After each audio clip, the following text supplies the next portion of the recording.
59-year-old patient was referred to me for endodontic treatment of tooth number 19. As you can see, there's a crown on the tooth, and you can see a periapical relucency associated with the mesial and distal roots. Okay, now remember, I always say not every J-shaped radiolucencies a vertical root fracture. Not every J-shaped radiolucency that you see is a vertical root fracture. There's certain criteria that need to be followed. All right, so what are those criteria? Tooth is usually tender to percussion and chewing, basically chewing and biting down on if the tooth is vertically fractured. Usually a vertical root fracture is associated with a previously endodontically treated tooth. Usually when you look at a PA of such a tooth, you see enlargement, unnecessarily removal of the dentin, excessive dentin removal of the canals, so the thinning of the walls of the canals. All right. You usually see a J-shaped radiolucency, and the other criteria that is very well known is that you start probing around the tooth, and everywhere else probes 2-3 millimeters, and in one area your probe just sinks right in. 8, 9, 10, 11, 12 millimeters, sometimes even more. All right, so those are the criteria. And were those criteria met here? Was this tooth tender to percussion? No, it wasn't really tender to percussion. Patient didn't complain of any pain to chewing and biting. Again, that's not a 100% criteria that every time when there is a vertical root fracture, the tooth has to be tender to percussion, the tooth has to be tender to chewing and biting, but usually is. Does this tooth has a previously is this a endo-treated tooth? Previously endo-treated tooth? No, it's not. So doesn't fulfill that criteria either. All right, so J-shaped radiolucency you see. Now, what about probings? Probings were actually 2 to 3 millimeters all around.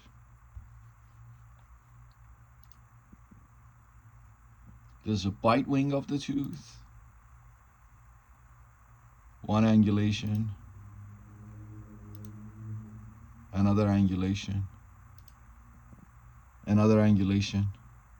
All right, so now it's becoming kind of clear that this is not a vertical root fracture because you really didn't meet any of the criteria that a tooth with a vertical root fracture usually has. So what could this be? This could very likely be endoperio, an endoperio lesion. Endo disease caused perio disease. And when I see something like that, I want to see something like this after I obturate the tooth, a lateral right into the lesion. That's my goal. It's very likely there is some kind of a communication from the canal or canals into this furcation area. Okay, so that's what I want to see. So again, we discuss options with the patient. Patient wanted to try to save her tooth, and that's what we did. So let's go ahead and take a look at the point of view clinical video of this tooth from start to finish, how I do this endodontic treatment in one appointment. I use the Zoomax microscope with the 4K integrated camera in it. So let's go check it out. All right, the Zoomax microscope. As you can see, name right here, Zoomax.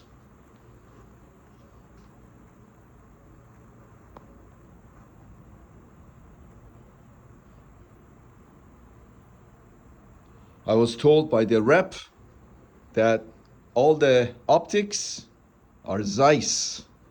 They're excellent optics, are all Zeiss optics.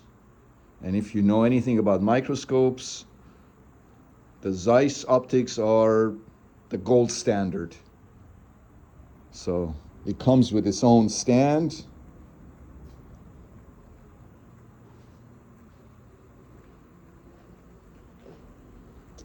And this is the monitor that basically what you see through the microscope is projected here. You can see it on the monitor here. It's an excellent microscope. I've had the pleasure of using it for the past month and been making some awesome videos with it for you guys. So thank you to Zoomax and Innova. Topical. My assistant is administering the topical. A few minutes later, I walk in. My assistant is suctioning for the patient, and I'm gonna administer 2 local anesthetics, inferior alveolar nerve block. The first one is, I usually go with Lido first, but my assistant mistakenly had put the Marcaine in first. Doesn't matter. I'll give the Marcaine first.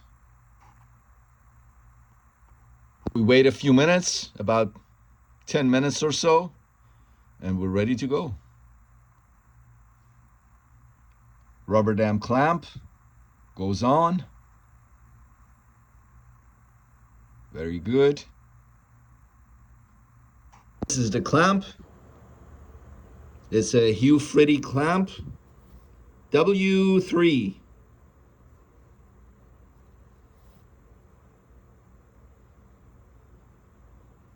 I have many of them. I only buy the Hugh Friddy brand because these last basically forever. You just autoclave them and use them. The other clamps, I had them snap.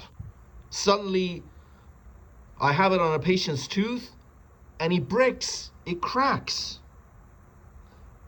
Never the Hugh Friddy brand. They use the best metals to make their rubber dam clamps.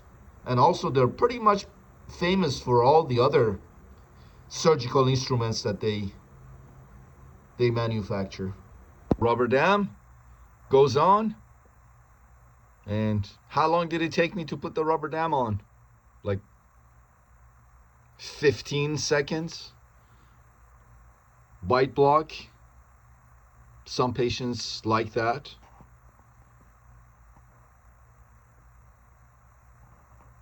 And people ask me how I put rubber dam on. Well, this is how I put it on. I like to put the clamp on first and then the rubber dam. So that's the tooth.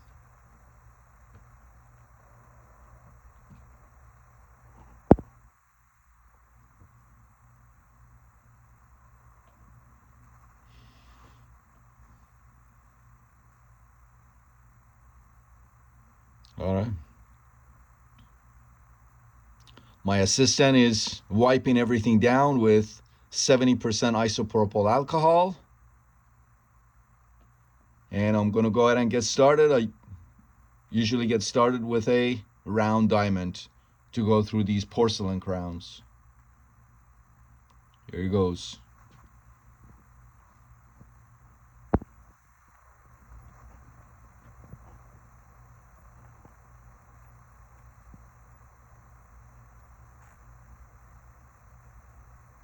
Very slowly.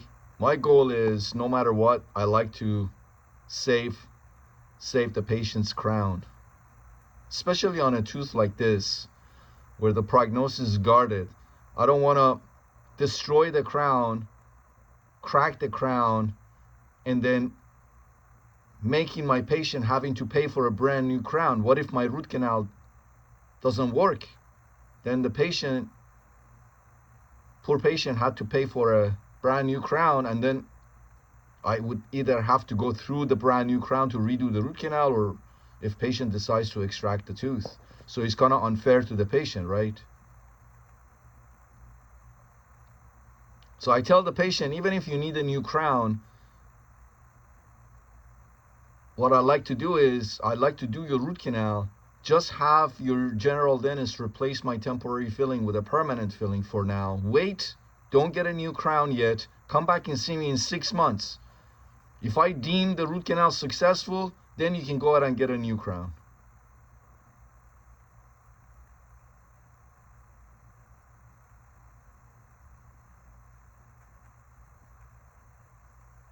So I'm through the porcelain crown, as you can see.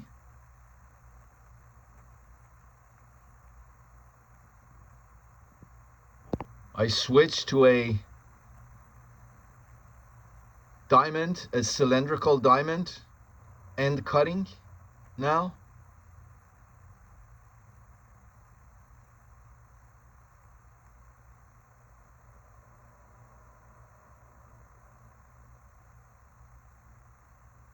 Again, I'm working under a microscope. So I strongly recommend that if you do a root canal, you have some kind of a magnification and lighting. You can only treat what you can see.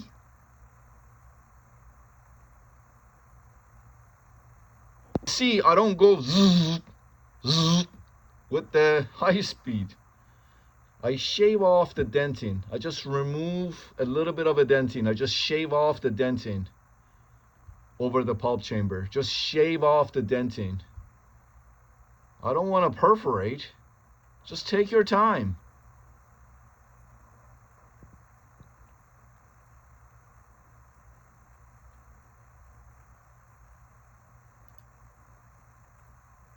All right, so I've gotten very close to the pulp, and I switched to the ultrasonics.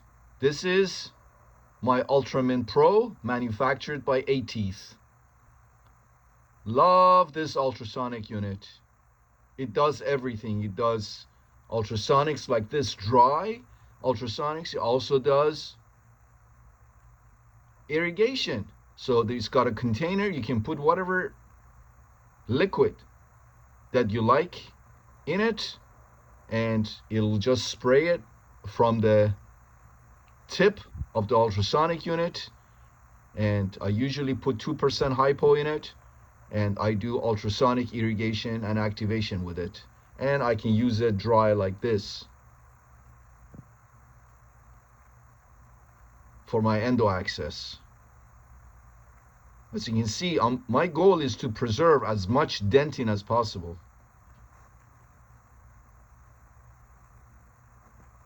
This is the device, Ultraman Pro by 8 Teeth. It's a great unit. It's got a container, as you can see. I can put hypo in it, 2% hypo. I irrigate throughout the root canal procedure with 6% hypo, okay? But if I put 6% hypo in here, it'll just basically destroy the machine, destroy this unit, because 6% hypo is pretty strong. So all the tubings, all the metal, everything inside, all the plastics inside, washers and what have you, it'll just destroy everything. Even with the 2%, when I put the 2% hypo in there, as soon as I'm done with the procedure, the girls flush out the whole system like 6 times, just with sterile saline, just to make sure that that we don't leave any hypo in the system, in the tubings and inside of the unit itself, inside of the handpiece. It comes with 2 different handpieces. This is a handpiece for restorative and perio, and this is the blue handpieces for endo. I strongly recommend this unit. All right, did you see that? Let me show you again. Let me show you what happened. So I'm unroofing the pulp chamber, and take a look what happens. My assistant is putting air over my mirror, a little bit in the inside of the tooth. My other assistant is suctioning.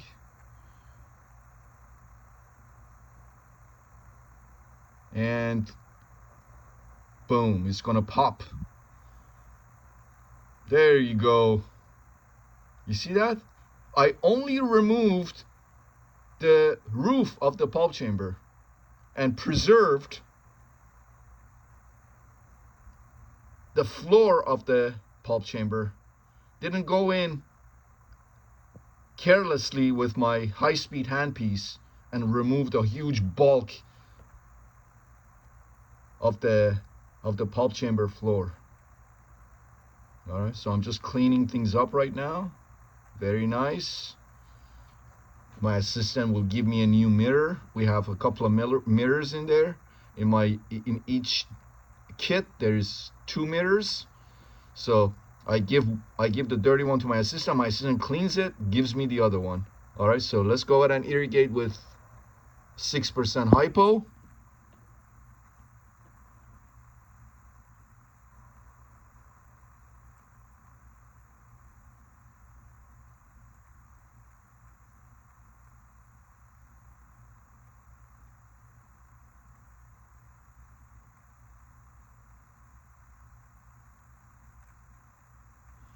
Copious irrigation with 6% hypo, as you can see. From the beginning, look how nice and dry everything is with the rubber dam. Rubber dam is mandatory. I read the sentence for you out of Pathways of the Pulp textbook, which is the holy book of endodontics. Okay, right away found the mesiobuccal canal, and I'm going to my estimated working length with it with the number 8 C file attached to my reciprocating handpiece that I'm running at 1000 RPM, and the torque is off. Right away. And here's looks like the mesiolingual that I found, that I'm going to my estimated working length with it, with the 08 C file. All right, and here's the distal. Right away, I got 6% in the pulp chamber and canals, right? Again, I'm gonna irrigate with 6% hypo. As I'm instrumenting and shaping the canals with these 08, 10, 15 C files, I'm not only instrumenting and shaping the canals, I'm also activating the 6% hypo, because that's the beauty of the M4 reciprocating handpiece. When you run it at 1000 RPM, you're also, you're vibrating the file sonically, and you're also activating the 6%. Look what happens. You see that? You see the movement of the file, the sonic movement of the file as you're running it at 1000 RPM. And some people ask me, isn't 1000 RPM too much? It's not too much for me. I've been doing this for 24 years. I've perfected this technique. So that's why it's so important for you guys, for the new guys, new to this technique, to practice on extracted teeth. I must have practiced on maybe 400-500 extracted teeth to perfect this technique. You can't just buy one of these and start cutting denting on patient's tooth. That's when mishaps happen. That's when perforations happen. That's when strip perfs happen. That's when you break a file in the patient's tooth, in the patient's canal, because you didn't practice. You just picked up an instrument thinking that, oh, okay, all right, I can do this, and start working on a patient. You can't practice on your patients. Patients don't pay you for you to practice on them. You must practice on extracted teeth to perfect the technique. 6% hypo again. I'm drying it just to inspect. And as you can see, 2 mesial canals, and one distal canal.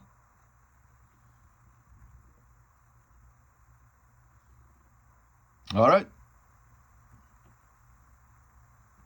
My assistant is making sure that around the tooth is always dry. Okay, so here you go. Let's go ahead and use our electric apex locator or apex locator and get our actual working lengths. This is a fine pex apex locator by 8 teeth. It's a great little apex locator. This is it. Fine pex apex locator, manufactured by 8 teeth.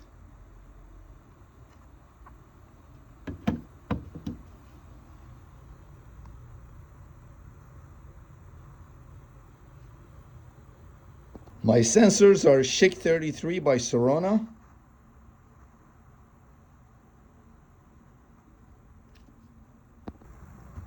X-ray guns by Cavo.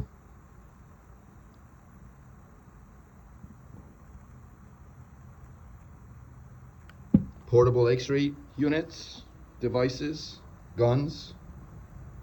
I have 3 of them. I have two of these, and I have this one by 8 teeth. Hyperlight. Excellent unit. So this is where we are right now. 2 mesials, 1 distal canal, as you can see. And we were going to take our working length measurements using the fine pex. I got a little distracted. I had to show you all everything that I was using before you guys asked me. So fine pex apex locator goes in to get our working length measurements, and you know this part. So let's fast forward.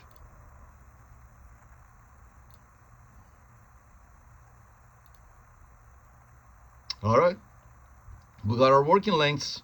Let's go ahead and start cutting dentin.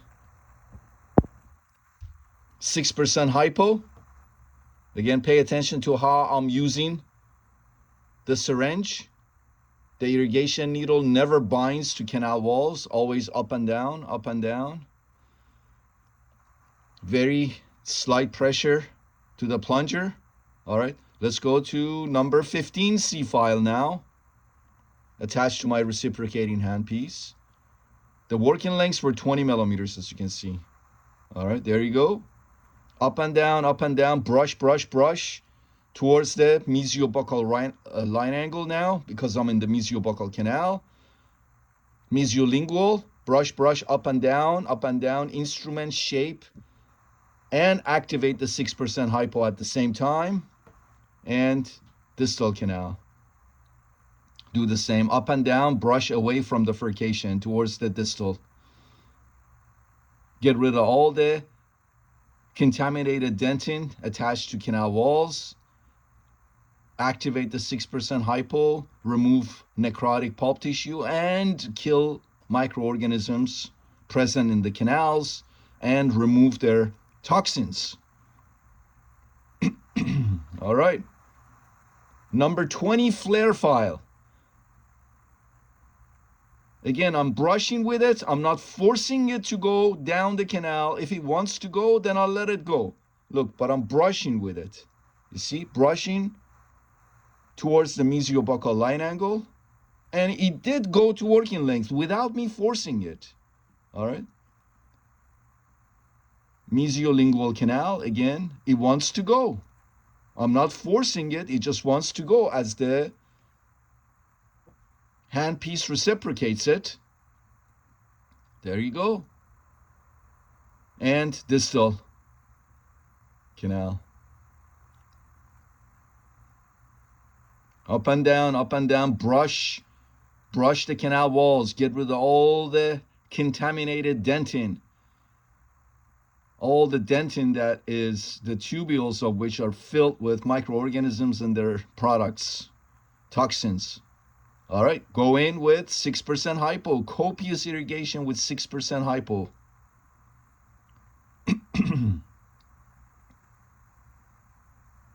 As you can see, I go inside the canals. I'm about maybe 2 to 4 millimeters away from the apex of the tooth. All right, take a look. 2 mesials, 1 distal, beautiful. All right, let's go ahead and put our S2 file. This is a S2 file. I skipped the S1. S2 from the eFlex S series of NiTi files manufactured by 8 Teeth. I don't like the S1. S1, the apical few millimeters is very thin, very susceptible to fracturing. So I skipped to S2. But I've already created my glide path, as you saw. My glide path was already created already.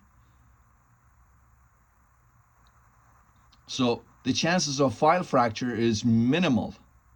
Minimum. Again, copious irrigation with 6% hypo.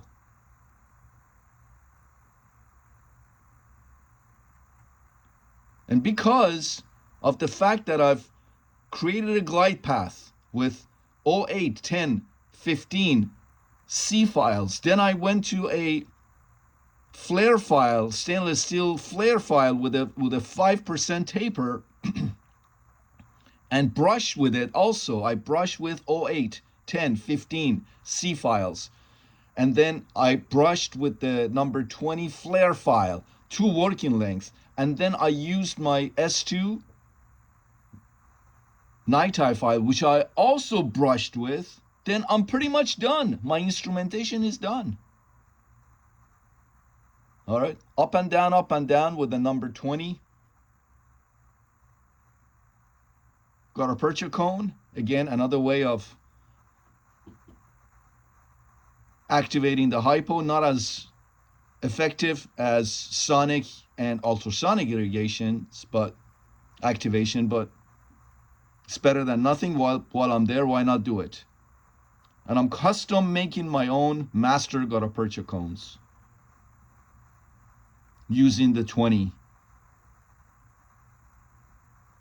gutta percha cone, which has a 4% taper.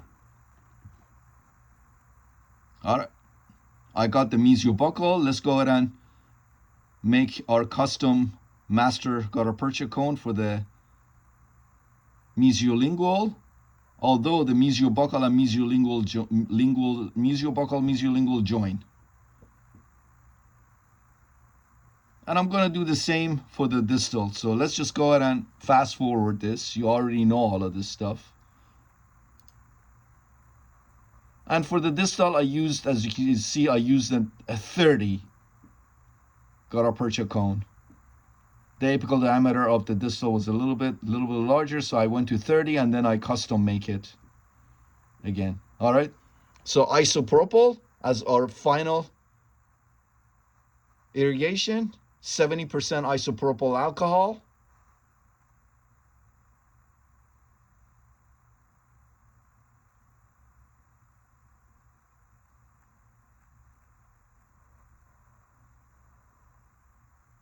Microsuction.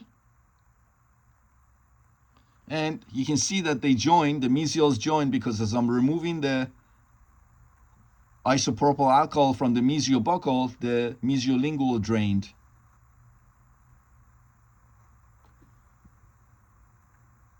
All right, take a look. 2 mesials, 1 distal. Excellent. Very good. A little bit of air. This is Stropco attachment, which minimizes the pressure of air. Excellent. Take a look at that. You can eat off of this tooth, if you don't mind me saying it myself. Sterile paper points taken to working length to dry the canals. These are sterile paper points. I buy them in packs. They come in packs of, I believe, 5 in each pack. And another way of determining whether the canals join is if you put one paper point, sterile paper in one canal, the other one doesn't want to go to length.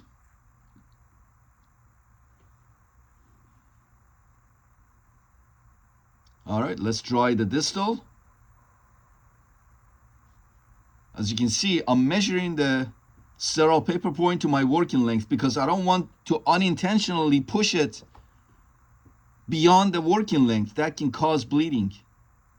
And now I have to manage a bleeding canal. All right. So sterile paper point dipped in AH plus sealer, and I'm going to coat the canal walls with AH plus sealer. Some people say, why not just use your master gutta percha cone?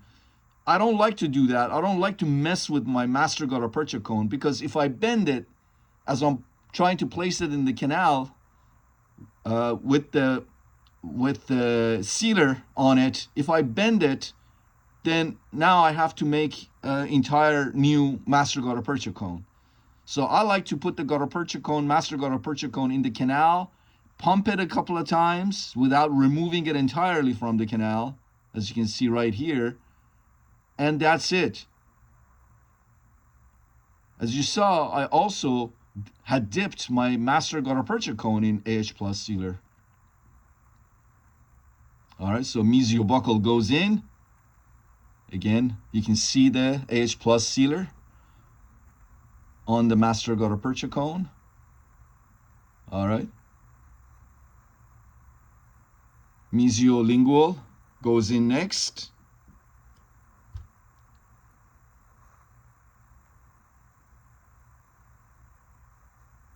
There you go.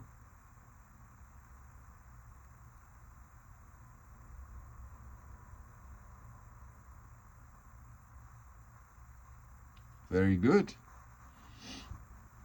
All right. System B, to cut the coronal to mid part of the gutta percha, master gutta percha cones, and thermoplasticize the apical portion of the master gutta percha cones. There you go. My assistant is using her cotton pliers to remove them.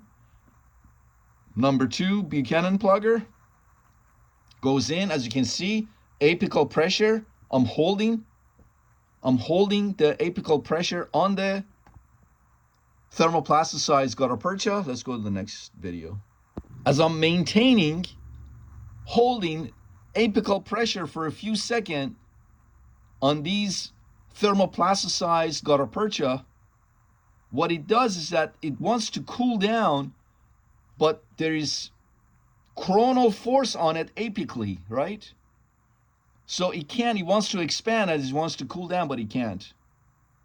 Right? So what does it do? It can only expand apically and laterally. And that's how you obturate the lateral canals and complexities.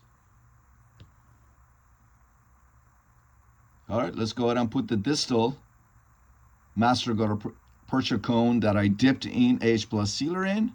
All right. Pump it a couple of times, very gently, very slowly, very carefully. And let's cut it. Thermoplasticize the apical portion with heat. Of course, this is a system B, generates heat. All right. Thermoplasticizing the apical portion of the master gutta percha cone.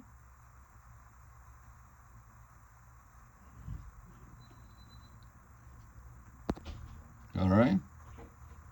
And then I'm going to use my Buchanan 2 plugger and apical pressure. Not too much. You don't want to crack the root now. Just be very careful. But apical pressure, hold for a few seconds. And you're done. Let's go ahead and use our Obtura gun and obturate the remainder of the canals with our Obtura gun.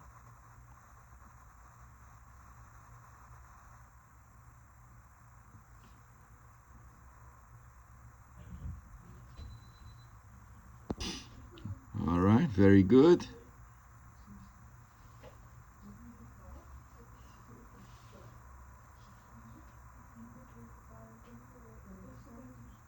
Excellent, very good. Okay, again, let's go ahead and use our number 2 Buchanan plugger and condense the gutta percha. The distal is done. All right, let's go ahead and work on the mesials next. There you go. Extra gutta percha removed, and condense the mesials. And that's it. We're pretty much done. I'm going to use 70% isopropyl alcohol that I've dipped a cotton pellet in to clean the pulp chamber with, and then sterile sponge goes in and our cavet goes over that, and that's it. We're done. We're going to clean up the patient and take some radiographs. Look how nice and clean everything is. 70% isopropyl alcohol, as you can see. Look how nice and clean everything is. I never had to worry about the patient's tongue and saliva and blood and, you know, anything. Look how clean the environment is with the rubber dam. I mean, there's no controversy over the use of the rubber dam. So if you don't use it, I'm sorry to say, you're not a good clinician.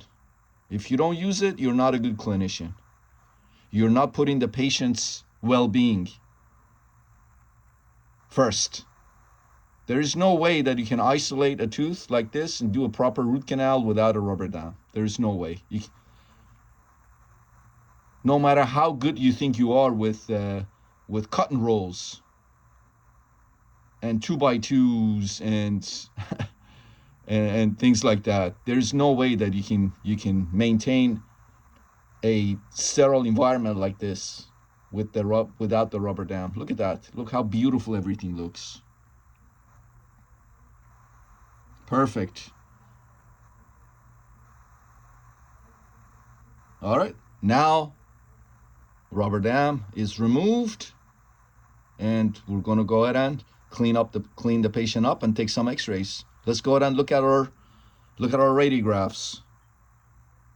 Remember, this is what we started with, and I said when we have endoperio, something like this, I would love to see a lateral right into the lesion. Okay, so my goal is that, because this is endoperio, right? So I like to clean that lateral that's responsible for this. Within that lateral canal reside necrotic pulp tissue and bacteria and their products, toxins. So we must clean that lateral, and the only way you can clean it is by three-dimensional instrumentation, irrigation, activation, and obturation. It is. Take a look. Look at that beautiful lateral right into the lesion there. Look at the bifurcation in the apical area of the mesial. Let's show you another angulation. This is another angulation. Again, you can see that beautiful lateral right in the lesion, the definition of endoperio. So this was an endoperio lesion. As you can see, it's J-shaped, but not all J-shaped radiolucency is a vertical root fracture. Always remember that. And I went over the criteria.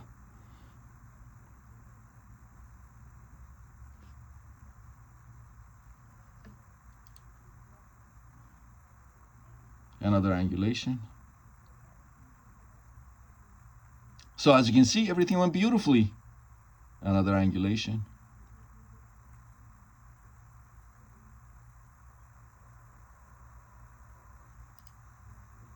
All right, so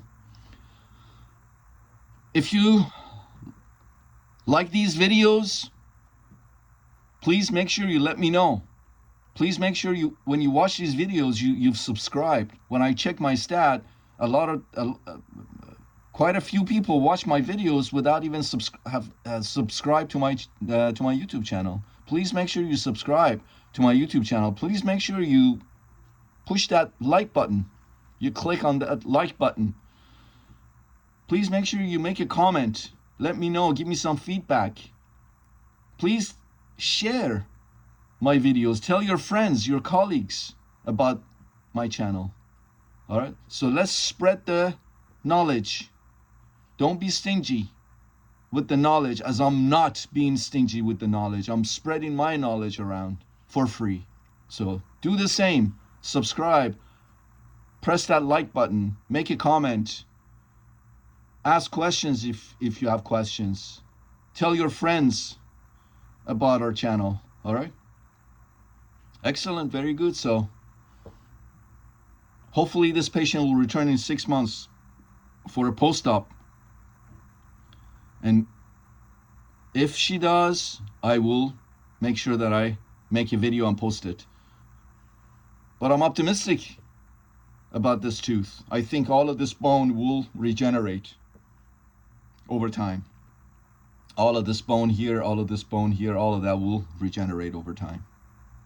All right. Excellent. Very good. See you guys in the next video.